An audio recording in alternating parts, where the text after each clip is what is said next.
नमस्कार दोस्तों, मैं हूं अभिराज और आज मैं बताने वाला हूं एक कंपाउंड इंटरेस्ट और सिंपल इंटरेस्ट का डिफरेंस का क्वेश्चन। तो क्वेश्चन ये है हमारा, जैसे कि on what sum of money will the difference between the compound interest and the simple interest for 2 year be equal to 25 rupees if the rate of interest charge for both is 5% per annum. तो ये question है और हम लोग को बनाना है ये question को, देखते हैं कैसे बनता है। तो जैसे कि हम लोग जानते हैं कि फर्स्ट ईयर का हम लोग का क्या हो जाएगा, एसआई का फॉर्मूला। अगर फर्स्ट ईयर का हम लोग को निकालना होगा तो सिंपली क्या करेंगे, P into R into T by 100 करते हैं। तो एसआई फॉर फर्स्ट ईयर के लिए एसआई हमारा क्या हो जाएगा, पी इंटू आर, और फर्स्ट ईयर है तो हम लोग 1 यहाँ पे लिख देते हैं। तो ये हो गया हमारा फर्स्ट ईयर का। फर्स्ट ईयर का ये कुछ हो गया, पी इंटू आर इंटू 1/100। इसको अगर हम लोग अच्छे से लिखें तो क्या आ जाएगा, 1 से इंटू करेंगे तो सेम ही रह जाएगा, तो पी आर बाई 100। ये फर्स्ट ईयर का हो गया।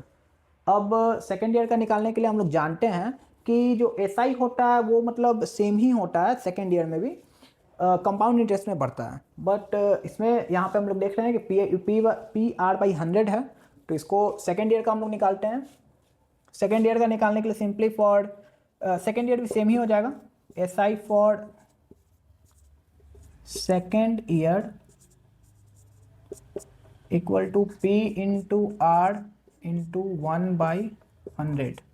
1 साल का यहाँ हो गया, 1 साल का यहाँ हो गया, तो ये 2 साल का हो गया, पी आर बाई 100। अब हमको टोटल एसआई निकालना पड़ेगा, मतलब कि दोनों साल मिला करके हमको टोटल कितना एसआई लगा, मतलब सिंपल इंटरेस्ट कितना आया, इंटरेस्ट कितना लगा, वो हम लोग को बताना पड़ेगा। तो क्या हो जाएगा, total SI equal to P R तो 2 पी आर बाई 100। यहाँ तक तो एकदम क्लियर होगा, क्योंकि यहाँ पे हम ज़्यादा कुछ किए नहीं है, बस सिंपल फर्स्ट ईयर का निकाले, सेकेंड ईयर का निकाले, दोनों को ऐड कर दिए, तो क्या आ गया, पी आर बाई 100 आ गया। अब सेम काम हम लोग को करना है कंपाउंड इंटरेस्ट में, बट एक बात याद रखना है, कंपाउंड इंटरेस्ट में जब भी हम लोग करेंगे तो प्रिंसिपल हमेशा ऐड होते जाता है। और जैसे कि प्रिंसिपल अभी 100 है, तो कंपाउंड इंटरेस्ट अगर हम सिंपल इंटरेस्ट देखेंगे उस पर अगर 10% का इंटरेस्ट लगेगा तो क्या हो जाएगा, 100 का क्या हो जाएगा, 110 हो जाएगा, मतलब कि 110 रुपीज़ हो जाएगा। और सेकेंड ईयर में क्या हो जाएगा, तो बस 10 रुपीज़ के हिसाब से बढ़ते रहेगा एसआई में। बट कंपाउंड इंटरेस्ट में क्या होता है, अगर सपोज हम लोग का 110 लग रहा है, मतलब कि सिंपल इंटरेस्ट हमारा 100 है, 10 रुपीज़ है, और मेरा प्रिंसिपल है 100, तो 10 रुपीज़ के हिसाब से बढ़ते जा रहा है। बट अगर कंपाउंड इंटरेस्ट का देखेंगे तो जो 110 हुआ हमारा प्रिंसिपल, हमेशा प्रिंसिपल मॉडिफाई होते हुए जाएगा, मतलब प्रिंसिपल भी बढ़ जाएगा। तो फिर जो इंटरेस्ट लगेगा वो 110 पे लगेगा। तो जैसे 110 पे अगर 10% का इंटरेस्ट लगेगा कंपाउंड इंटरेस्ट में, तो क्या हो जाएगा, 11 रुपीज़ समथिंग हो जाएगा। तो जो आगे आएगा वो कितना हो जाएगा, वो 110 में 11 रुपीज़ ऐड हो जाएगा। तो ये कंपाउंड इंटरेस्ट में ऐसे बढ़ते जाता है। देखते हैं कि इसमें कंपाउंड इंटरेस्ट हम लोग कैसे निकालते हैं। कंपाउंड इंटरेस्ट भी जैसे कि हम लोग यहाँ फर्स्ट ईयर का निकाले, सेकेंड ईयर का निकाले, और फिर टोटल काउंट कर लिया, इसी तरीके से हम लोग कंपाउंड इंटरेस्ट भी निकालते हैं। देखते हैं कि उसमें क्या क्या आ रहा है। तो C I for first year, compound interest अभी तो सेम ही होगा, क्योंकि C I for first year में क्या ही चेंज आएगा, कोई चेंज नहीं आएगा। जो हमारा सिंपल इंटरेस्ट था वही कंपाउंड इंटरेस्ट भी हो जाएगा, तो पी आर बाई 100। हाँ, अब यहाँ से चेंजेज आएगा सेकेंड ईयर के लिए। तो सेकेंड ईयर के लिए चेंज क्या आ रहा है, तो जैसे कि हम लोग देख रहे हैं कि C I for second year equal to क्या हो जाएगा, यहाँ पे प्रिंसिपल हो गया, हम इसको यहाँ पे मान लेते हैं, प्रिंसिपल मान लेते हैं, P equal to P R by 100, ताकि हम लोग को सॉल्व करने में इजी रहे। तो अब जो हम लोग लिखेंगे, पहले तो ये फर्स्ट ईयर का जो है वो लिख लेते हैं, पी आर प्लस 100, ये हमारा फर्स्ट ईयर का तो लगेगा ही। अब सेकेंड ईयर के लिए क्या करेंगे, तो प्लस पी आर बाई 100 ही लिखना है, बट पी का वैल्यू क्या हो जाएगा, चेंज हो जाएगा। तो यहाँ पे क्या हो गया, पी आर बाई 100 है, सेम ही है, लेकिन यहाँ पे p का वैल्यू चेंज हो गया। तो p का वैल्यू हम क्या करेंगे, ये वाला वैल्यू p इक्वल टू ये वाला वैल्यू पुट कर देंगे। तो p r बाई 100, ठीक है। यहाँ तक कोई दिक्कत तो नहीं आ रहा होगा। और उसके बाद फिर हम लोग क्या करेंगे कि यहाँ पे हम लोग देख पा रहे हैं कि इसको पहले अच्छे से लिख लेते हैं ताकि हम लोग सॉल्व करने में दिक्कत ना हो। पी आर बाई 100 प्लस, इसको p को अच्छे से ऐसे लिख देते हैं, r बाई 100, ये और ये इसको हम लोग लेके स्क्वायर कर देते हैं, ऐसे आ गया हमारा।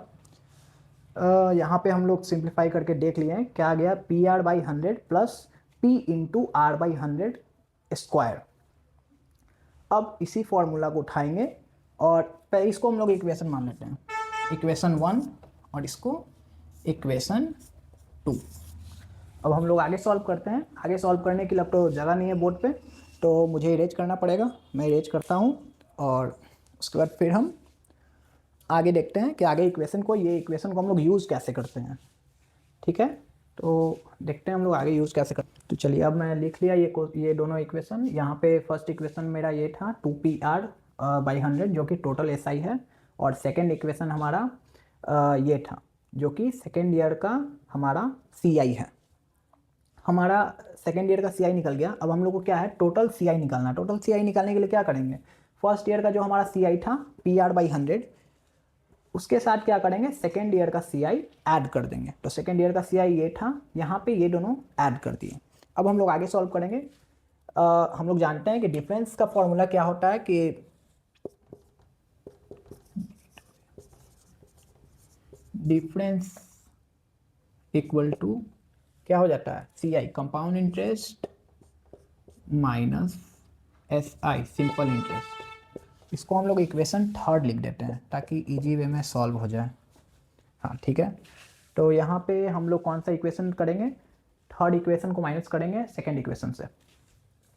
थर्ड इक्वेशन हमारा क्या है, तो थर्ड इक्वेशन है हमारा P R by 100 plus P R by 100 plus P R by 100 whole square. Okay, और इसको हम लोग स्क्वायर ब्रैकेट के अंदर लिख देते हैं। तो माइनस किससे करना है हम लोग को, माइनस करना है हम लोग को सेकेंड इक्वेशन से जो कि हमारा ये है, सॉरी फर्स्ट इक्वेशन से जो हमारा ये है 2pr बाई 100। अब इसको सॉल्व करने के लिए हम लोग क्या करेंगे, तो देखते हैं। जैसे कि हम लोग यहाँ पे देख पा रहे हैं कि ये दोनों सेम है, प्लस है, तो ये ब्रैकेट हम लोग खोल के ऐड कर सकते हैं।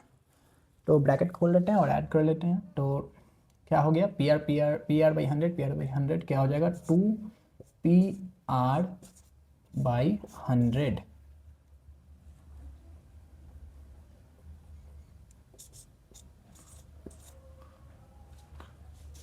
यहाँ हो गया। अब ये बच गया हमारा P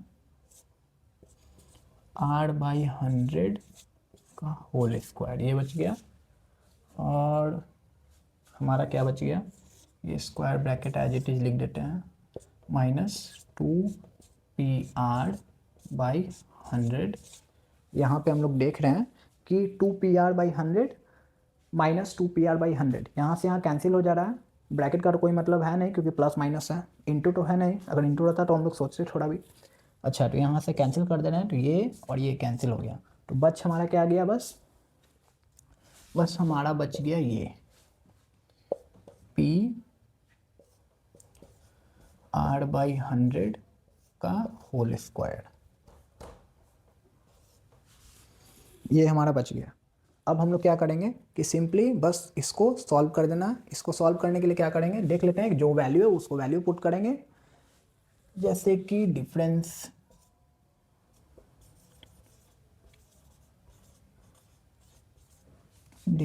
equal to P R by 100 to the whole square हो गया। यहाँ पे हाँ पी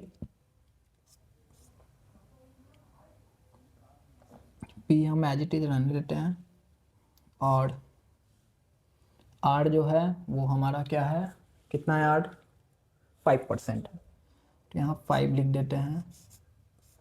और 100 है तो 100 एज इट इज लिख देते हैं, इसका स्क्वायर होगा, और इक्वल टू किसके है, 25% के, मतलब 25 रुपीज़, सॉरी 25 रुपीज़ का ये है, इक्वल है, तो ये हम इक्वल कर देते हैं। अब बस इसको सॉल्व करेंगे हम लोग और हमारा आंसर आ जाएगा। तो इसको सॉल्व करके देखते हैं क्या आता है आंसर।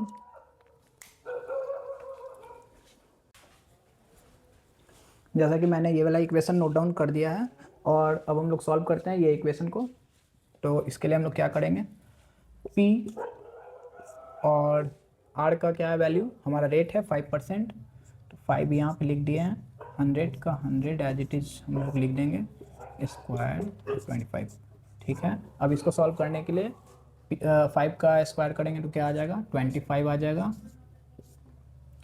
और 100 का स्क्वायर करेंगे तो ये आ जाएगा 10,000 इक्वल टू 25। यहाँ पे हम लोग लिख लिए क्लियरली। और अब क्या करेंगे, यहाँ तो 25 क्रॉस मतलब कट जाएगा ऐसे ही, तो 25 हम लोग कट कर दिए। अब क्या बच गया हमारा, P by 10,000 equal to 1। P का वैल्यू क्या आ जाएगा, यहाँ नीचे में क्या है हमारा, डिवाइड में है, ऊपर जाके मल्टीप्लाई में हो जाएगा, तो ये 1 के साथ मल्टीप्लाई हो जाएगा और हमारा आंसर आ जाएगा 10,000। ये हमारा आंसर है।